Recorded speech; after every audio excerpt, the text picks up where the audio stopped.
ସେ ଗୋଟେ ଘରେ ମତେ ଗେଲେରେ ଡାକନ୍ତି ବୋଲି ତୁ କଣ ମତେ ସବୁଆଡେ ଡାକିବୁ ଝାଟୁଆ ଝାଟୁଆ ବୋଲି? ଆଉ ତୁ ବା ଶଳା ଝାଟୁଆଟା ଆଉ ତତେ ଝାଟୁଆ ଡାକିବୁ ନାଇଁ କଣ ଡାକିବୁ? ଚାଲ ଝାଟୁଆ। ସାଙ୍ଗମାନେ କଣ କରୁଛ ବେ? ଶଳା ଆଉ ଗୋଟେ ଆଇଲାଣି ଶଳା ଢଳେଇ ମିସ୍ତ୍ରୀ। ଏଇ କଣ ବେ ଶଳା ଢଳେଇ ମିସ୍ତ୍ରୀ କଣ? ଶଳା ଢଳେଇ ମିସ୍ତ୍ରୀ କଣ ବେ? ଆଉ ଶଳା ତୁ ଢଳେଇ ମିସ୍ତ୍ରୀ ନୁହଁ, ତୋ ଜୋତାକୁ ଦେଖିଲୁ ଶଳା କେଡେ କେଡେ ସେ ଜୋତା ହେଇଛି। ଢଳେଇ ମିସ୍ତ୍ରୀ ଶଳା ଆଠୁ ଛୋଟ ଛୋଟ ଜୋତା ପିନ୍ଧନ୍ତି। ତୁ ଶଳାଟା ଢଳେଇ ମିସ୍ତ୍ରୀ କୁ ବି ବଳିଗଲି, ଏଡେ ଏଡେ ଜୋତା ପିନ୍ଧିବୁ। ହେ ତୁ ଶଳାଟା କଣ ଜାଣିବୁ ମୂର୍ଖଟା ଶଳା। ମୋ ବାପା ଏଇଟାକୁ ଜର୍ମାନୀରୁ ଆଣିଛି। ଏଇଟା କେତେ ଟଙ୍କା ଜାଣିଛୁ? କେତେ ଟଙ୍କା ବା? 20 ଟଙ୍କା ନା 30 ଟଙ୍କା? ଏଠି ଆମକୁ ଢଳେଇ ମିସ୍ତ୍ରୀ ମାନେ ବି ଲେବର ଅଫିସରେ ଦିଟା ଏମିତିଆ ମିଳୁଛି। ତୁ ଶଳାଟାକୁ ଆକୁ ପଇସା ଦେଇକି ଜର୍ମାନୀରୁ ଆଣିଛୁ। ଦେଖିଲୁ ତ ଗୌରବ, ଶଳା ଇଏ ମତେ କହୁଥିଲା ତୁ ବି ଆଇଲୁ, ତୋତେ ବି କହୁଛି ଏ ଶଳାକୁ ବାଡେଇଲେ ହବ, ମିଶିକି ମାରିବା କିରେ? ହେ ଶଳା ଝାଟୁଆ ତୁ ବଅ ଚୁପ ତେରେ, ତୁ କଣ ଜାଣିଛୁ? ଏଇଟା ଶଳା ପୁରା ବୋକା ଚୋଦାଟା ଆଉ ଆ ସପୋର୍ଟରେ ମୁଁ କଥା କହୁଛି, ଇଏ ଶଳା ମତେ ଓଲଟି କହୁଛି ଝାଟୁଆ। ଶଳାକୁ ଦେବି ମୁହଁକୁ ଗୋଟାଏ ଭିଡିକି ଦେବି ଜାଣିଛୁ? ଶଳା ଢଳେଇ ମିସ୍ତ୍ରୀ ତତେ ଶଳା ସେ ଝାଟୁଆ କହିଲାଣି ମାରିବ?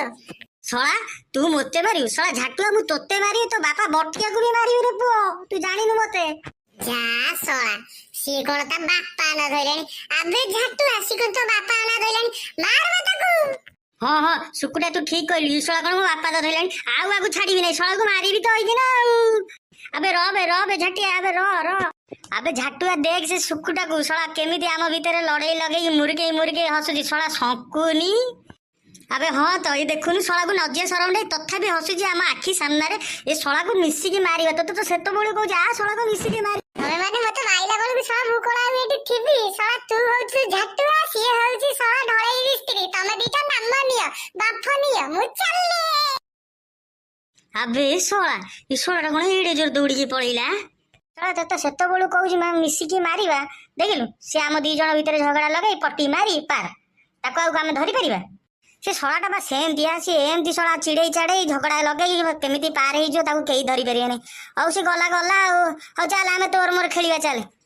ହଉ ଆ ଯିବା, ମୁଁ ଆଗରେ ଯାଉଛି ଆ। ଦେଖିଲେ ତ ସାଙ୍ଗମାନେ ଆମ ଦି ଜଣଙ୍କ ମଝିରେ କେମିତି ସୁକୁଟା ଝଗଡା ଲଗେଇକି ଚୁପ୍ କିନି ଖସିକି ପାର ହେଇଗଲା। ଆପଣ ମାନେ ବି ଏମିତିଆ ସାଙ୍ଗଙ୍କ ଠାରୁ ଟିକେ ଦୂରେଇ ରୁହନ୍ତୁ, ନହେଲେ ଆପଣଙ୍କ ଭିତରେ ବି ଝଗଡା ଲଗେଇକି ପାର ହେଇକି ପଳେଇବେ। ସାବଧାନ ରୁହନ୍ତୁ, ସତର୍କ ରୁହନ୍ତୁ। ମୁଁ ବି ରହିଲି, ଏବେ ଯାଉଛି ଆମେ ଖେଳିବାକୁ। ଆଉ ନେକ୍ସଟ ଏପିସୋଡ ଦେଖିବା ପାଇଁ ଲାଇକ୍ ସେୟାର ସବସ୍କ୍ରାଇବ କରିନେବେ।